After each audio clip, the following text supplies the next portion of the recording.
Good evening and welcome to the April 18th meeting of the Epping School Board.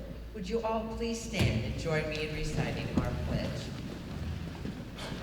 I pledge allegiance to the flag of the United States of America and to the republic for which it stands, one nation, under God, indivisible, with liberty and justice for all.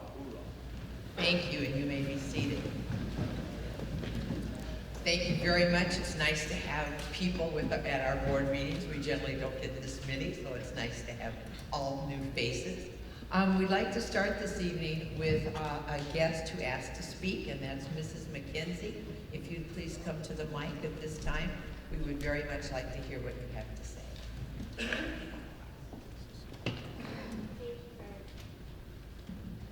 Thank you very much.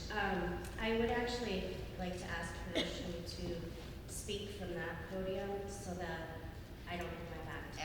Absolutely, please.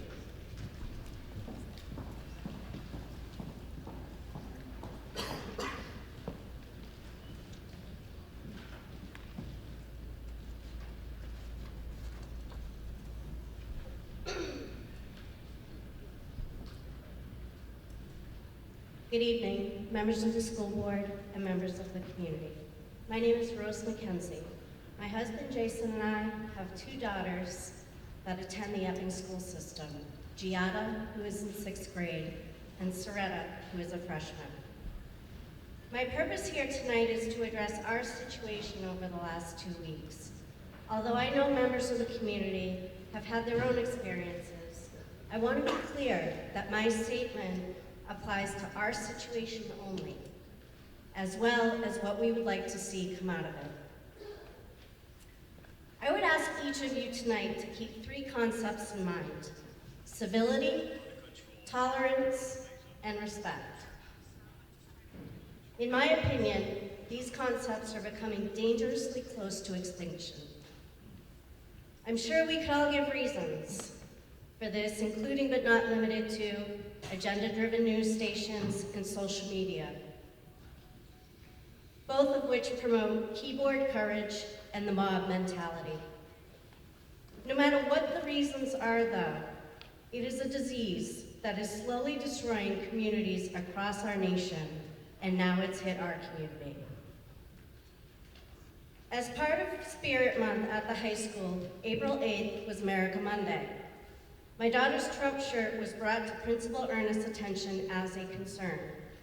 In an effort to prevent Ciretta from any harassment, he asked her to cover her shirt. We have known Mr. Ernest for 4 years now. We've grown very close to him, and we've always found him to be extremely polite and easy to work with. I understand that although not the way I would have preferred it to be handled, his intent was pure. He was trying to protect my daughter. He has sincerely apologized to us, as well as to the community, for the decision he made that day. We have accepted his apology, and I would ask that the community does as well. He made a mistake, as I'm sure we all have in the past. He has since taken ownership and accountability for his actions. I would propose that a principal who looks to protect our children from harassment and one that accepts responsibility for his actions is exactly the type of principal that this community wants in our school system.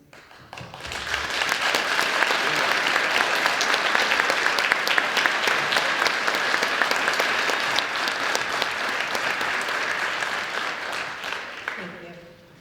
So that's it. That's the what. The larger and perhaps the more important question that we should all be examining is why. Why was her shirt an issue? Why was Mr. Ernest concerned that she would be harassed?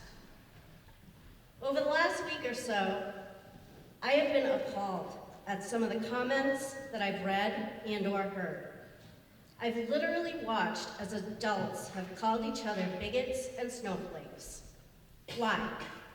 Because we have different opinions? I've seen everything from "you go girl" to calling for harsh discipline of Mr. Ernest. Some people have even taken it upon themselves to sit in judgment of Jason and I, for how dare we allow Ciretta to support the President of the United States, and how dare we speak to the media. Jason and I have conservative beliefs. Yes, that is true. This does not automatically make us or any other conservative a racist, a misogynist, a Nazi, a xenophobe, or a homophobe.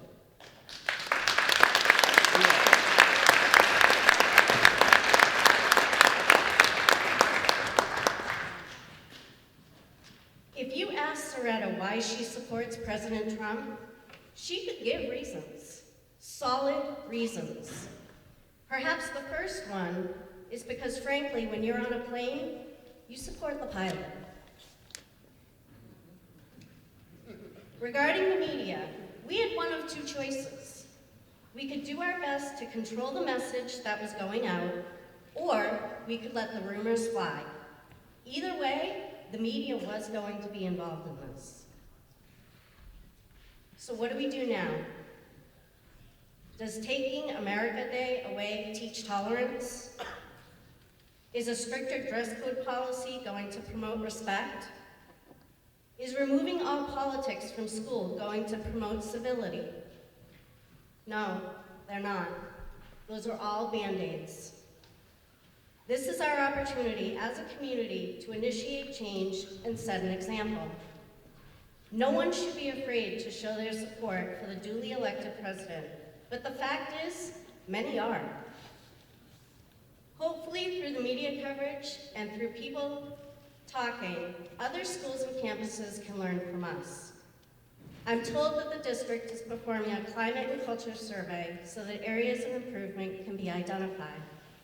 Please get involved. In addition, Ciretta and I will be attending a diversity training with other students and members of the faculty.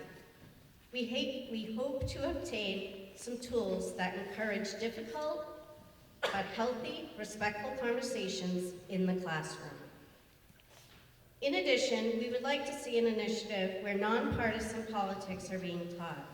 It is imperative that all of our kids can assess where they are on the political spectrum and make informed decisions on who they are voting for. In closing, I grew up during a time when we were taught both at home and in school that even if you didn't like the person, the office of the President of the United States was to be respected.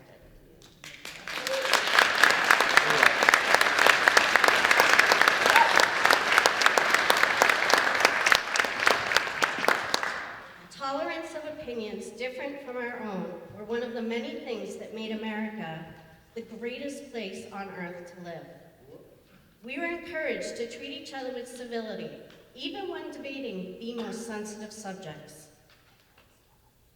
I'm asking everyone in this room tonight to give that some thought, because somewhere along the line, those messages have gotten lost, both on adults and kids.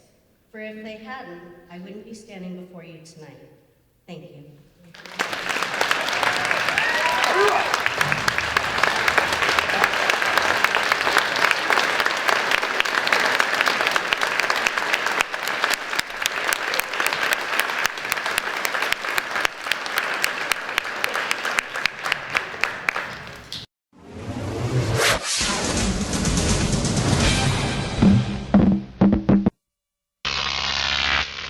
Grok TV.